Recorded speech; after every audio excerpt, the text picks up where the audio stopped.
নতুন একটা বিলে দেখি আমাদের বিলে কি ছিল, আমি র্যাঙ্কস থেকে কিনলাম,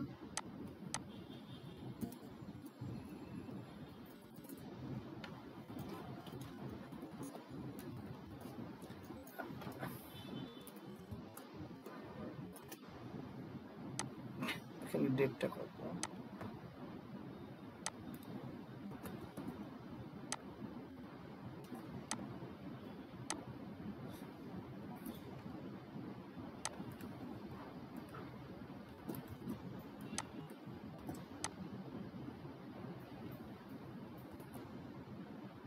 আচ্ছা এখানে একটু চেঞ্জ করতে হবে, ডিউ ডেটটা হবে 1 মাস পরে, 30 days, ওটা চেঞ্জ করা হয়।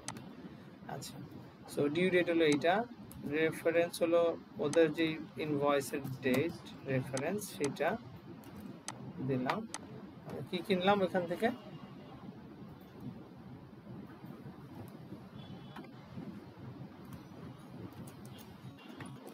জানি না ওদের এখানটা পাওয়া যায় কিনা।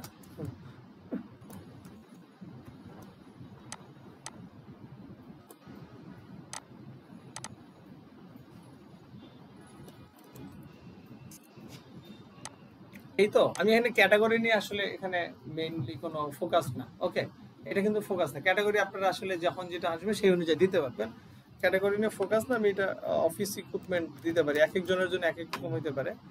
অফিস ইকুইপমেন্টই দিলাম 10%। আমি ভিএট নিয়ে আমি আসলে এটা নিয়ে আপাতত কোনো ইম্প্যাক্ট রাখতেছি না, ফাইন।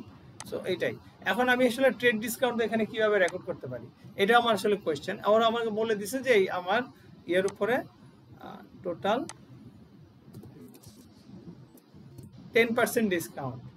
সো 10% ডিসকাউন্ট আমি এখানে কোথায় লিখবো, আমি এখানে আরেকটা জিনিস করতে পারি কি, এখানে চার্ট অফ অ্যাকাউন্টে কি একটা ডিসকাউন্ট আমি কি করলাম, রিসিভ অথবা অ্যালাউড, এরকম না, ডিসকাউন্ট অ্যালাউড একটা কি ডিসকাউন্ট রিসিভ।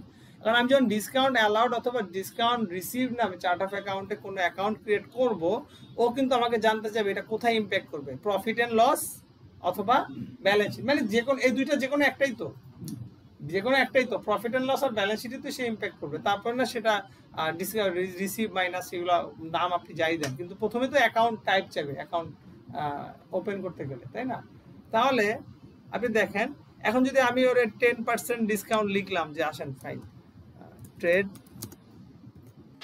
ডিসকাউন্ট 10%, কত হয় টাকা, 4000।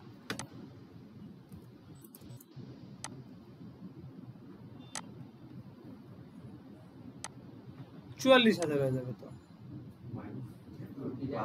আচ্ছা মাইনাস দিয়ে দিই, আচ্ছা মাইনাস দিয়ে দিই, তাহলে মাইনাস দিলে কত হয়, 36,000 না? অ্যাকাউন্ট ক্যাটাগরি কি দেবো, অ্যাকাউন্ট ক্যাটাগরি যদি আমি ডিসকাউন্ট আমি রিসিভ, মানে এটা তো ধরেন ডিসকাউন্ট পাইছি, ট্রেড ডিসকাউন্টের ক্ষেত্রে এটা আমি ডিসকাউন্ট পেয়ে গেছি মানে কেনার জন্য, তাহলে আমি যদি রিসিভ দেই তাহলে কি হবে, হ্যাঁ আদার্স কি দিব, আদার্স আমি যেটাই দেই না কেন আমার প্রত্যেকটা আমার ইম্প্যাক্ট তো পড়বে, হয় প্রফিট এন্ড লস নাইলে আমার ব্যালেন্স শিট, মানে যেটাই আমি দিই না কেন, তাই না, দেয়া যাবে না তো।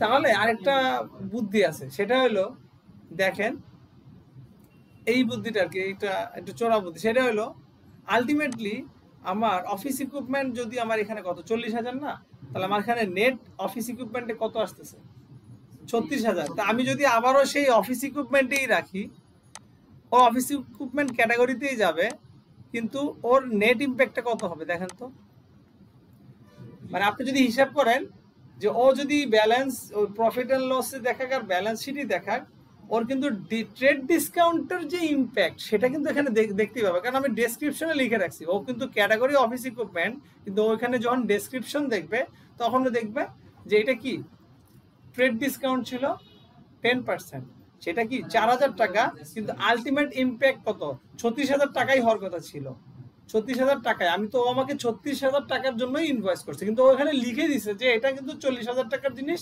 4,000 টাকা হলো আমার 10% ডিসকাউন্ট, বিল হলো কত 36,000 টাকা। তার মধ্যে আবার লেখা আছে পেমেন্ট টার্ম 15 দিনের মধ্যে যদি পেমেন্টটা করা হয় তাহলে সেই ক্ষেত্রে আরো 5% ডিসকাউন্ট পাওয়া যাবে, কিন্তু লাস্ট ডেট হলো আরো মানে 4 এপ্রিল 4 এপ্রিল, সেটা হলো যে এর মধ্যে আমাকে 36,000 টাকাই দিতে হবে।